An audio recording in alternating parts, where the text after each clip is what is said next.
इस साल मार्च 9 को भारत से एक ब्रह्मोस मिसाइल मिसफायर होकर सुपरसोनिक स्पीड में पाकिस्तान बॉर्डर के 124 किलोमीटर अंदर जाकर गिरी थी। खुशी की बात यह रही कि ब्रह्मोस मिसाइल आर्म्ड नहीं थी, यानी इसके ऊपर कोई वॉरहेड नहीं लगा हुआ था, जिसके कारण पाकिस्तान को ज्यादा नुकसान नहीं उठाना पड़ा। वरना ब्रह्मोस सुपरसोनिक क्रूज मिसाइल अपने साथ न्यूक्लियर वॉरहेड्स को भी ले जाने में सक्षम है। कुछ महीने पहले ही हमने फिलीपींस के साथ भी ब्रह्मोस मिसाइल की डील साइन की थी, जिसके कारण फिलीपींस ने भी इस मसले के ऊपर भारत से सफाई मांगी थी और भारत ने फिलीपींस को एक प्रॉपर एक्सप्लेनेशन भी दी थी। उस समय पाकिस्तान ने इस घटना का अंतर्राष्ट्रीयकरण करने की पूरी कोशिश की थी, लेकिन उसको किसी भी देश का समर्थन नहीं मिला था। इवन पाकिस्तान के आयन ब्रदर चाइना ने भी इस मसले के ऊपर भारत के खिलाफ बिल्कुल नहीं बोला था। घटना के बाद पाकिस्तान ने भारत के साथ मिलकर इस घटना की जॉइंट इन्वेस्टिगेशन करने की मांग रखी थी, लेकिन भारत ने पाकिस्तान की इस मांग को सीधा ठुकरा दिया था और कहा था कि हम अपनी गलती स्वीकारते हैं और ये मिसाइल रूटीन मेंटेनेंस के दौरान टेक्निकल मॉल फंक्शन के कारण मिसफायर हुई थी। इवन भारत ने अपने 3 ऑफिसर्स को भी सीधा सर्विस से डिसमिस कर दिया था।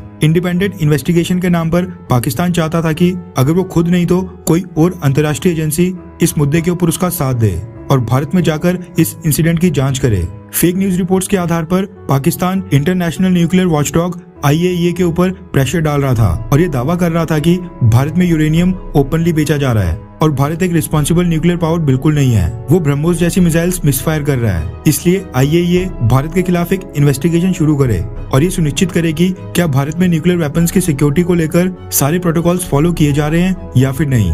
IAEA यानी इंटरनेशनल एटॉमिक एनर्जी एजेंसी कुल मिलाकर 175 देशों का संगठन है, जो न्यूक्लियर टेक्नोलॉजी के सेफ, सिक्योर और पीसफुल यूज को प्रमोट करने के लिए आपस में सहयोग करते हैं, ताकि ये मॉनिटर और सुनिश्चित किया जाए कि न्यूक्लियर एनर्जी का यूज पीसफुल और कमर्शियल पर्पस के लिए हो, न कि हथियार बनाने के लिए मिसयूज किया जाए। इंटरनेशनल एटॉमिक एनर्जी एजेंसी का हेडक्वार्टर ऑस्ट्रिया की राजधानी वियना में है और इसके अधिकारियों को दुनिया के अलग अलग देशों के न्यूक्लियर फैसिलिटीज की इंस्पेक्शन करने का अधिकार होता है। पाकिस्तान चाहता था कि IAEA भारत के ऊपर भी इन्वेस्टिगेशन करे, लेकिन IAEA ने पाकिस्तान के सपना पूरी तरह से तोड़ दिया है। रेफरेंस के लिए आपकी स्क्रीन के ऊपर scrollin.com के आर्टिकल का स्क्रीनशॉट है, जिसके मुताबिक न्यूक्लियर वॉचडॉग IAEA के चीफ ने कहा है कि भारत की ब्रह्मोस मिसाइल मिसफायर होने का जो इंसिडेंट था, उसको लेकर IAEA को कोई भी स्पेसिफिक कंसर्न बिल्कुल नहीं है, यानी उस घटना को लेकर IAEA को कोई भी विशेष चिंता नहीं है। इंटरनेशनल एटॉमिक एनर्जी एजेंसी के director general Rafael Mariano Grossi ने यह स्टेटमेंट जारी की है कि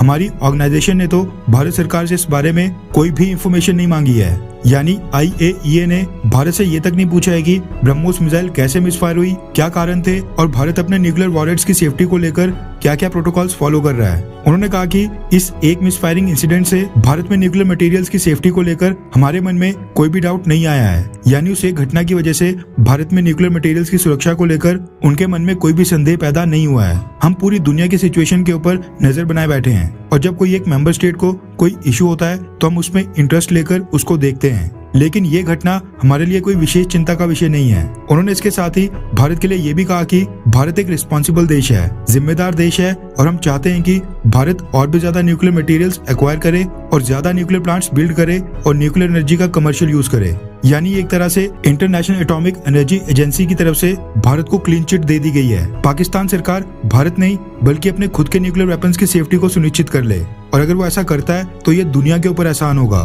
खैर, आपको क्या लगता है कि क्या पाकिस्तान के न्यूक्लियर वेपन्स किसी आतंकी संगठन के हाथ लग सकते हैं? क्या इस बात का रिस्क है, हाँ या फिर ना? नीचे कमेंट करके अपनी राय जरूर बताएं।